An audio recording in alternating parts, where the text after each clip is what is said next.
Merci Bernard, tu as été une fois de plus brillant et une fois de plus je ne vais pas arriver à ta cheville.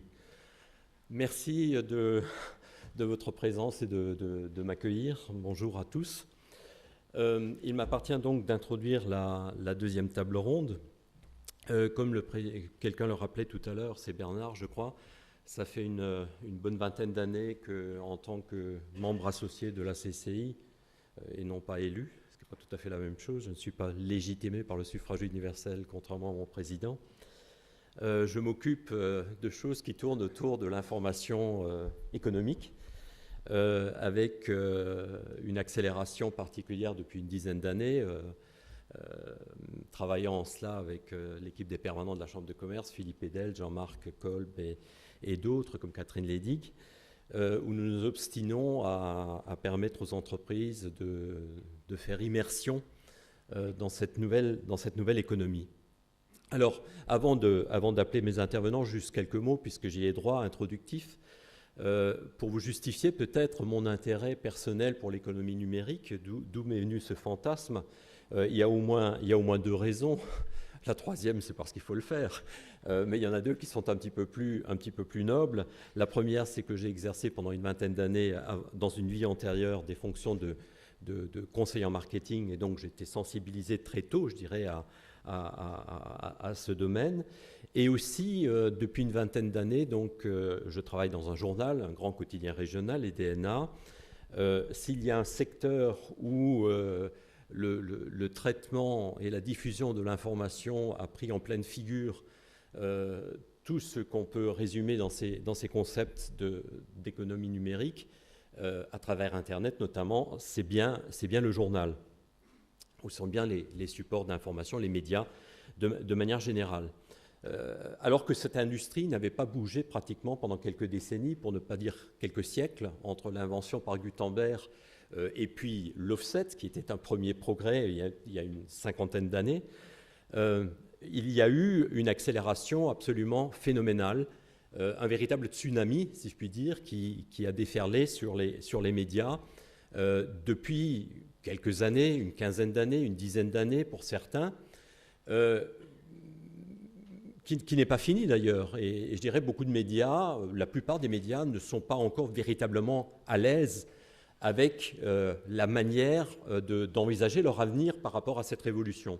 Alors je ne parle pas des applications, je dirais, de type interne, du type de celles qu'on a vues tout à l'heure, CRM, etc., qui nous concernent également, mais je voudrais surtout dire deux mots pour faire la différence, je dirais, avec le traitement, l'accumulation et la diffusion de l'information. Alors il y a eu, certes, vous l'avez rappelé tout à l'heure, le SAS de la télématique, du Minitel, en France, que nous avons pris au DNA très tôt, grâce à une société de services informatiques, SDV, qui constitue en même temps notre laboratoire interne et qui nous a permis peut-être de développer plus rapidement, tout en faisant aussi bénéficier et en les facturant nos services à d'autres, qui nous a permis d'accéder plus rapidement à ces choses-là.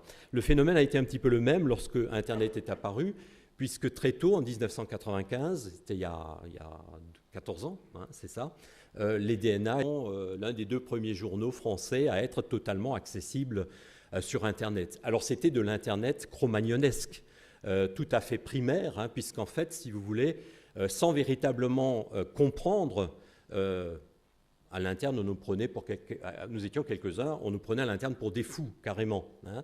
Donc je veux dire, sans véritablement comprendre jusqu'où et de quelle manière Internet pouvait nous mener vers un nouveau destin, nous avons simplement, d'où le terme de primaire, mis en ligne, si vous voulez, les journaux qui étaient sur papier, on les transposait sur Internet. Bon, on a compris entre-temps que c'est bien autre chose qu'il fallait faire, et plutôt que de considérer simplement que c'était quelque chose qui s'ajoutait, Internet maintenant commence à vivre dans les journaux sa vie propre. Comme je le disais tout à l'heure, on n'est pas encore au bout de nos peines, loin de là, mais je suis relativement optimiste. Ça a commencé à marcher à partir du moment où on a compris que Internet était plus qu'un simple autre mode de diffusion et n'était pas une concurrence interne, mais était en fait, si vous voulez, la possibilité de nouvelles opportunités. Je crois que c'est important. On est en train de découvrir aujourd'hui que Internet nous permet d'acquérir de nouveaux segments, de nouveaux lecteurs qui étaient perdus pour nous, permet de pratiquer l'interactivité, ce qui est quand même finalement quelque part la noblesse de notre métier.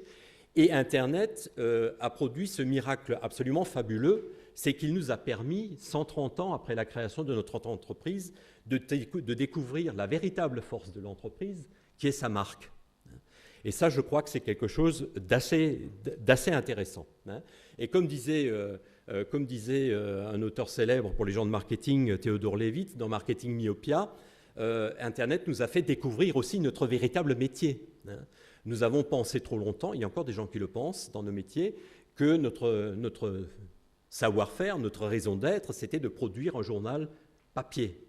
Ce n'est absolument pas ça, notre savoir-faire, notre véritable raison d'être, notre vocation, c'est d'accumuler, c'est de mettre en forme, c'est d'analyser, d'hiérarchiser, de diffuser de l'information.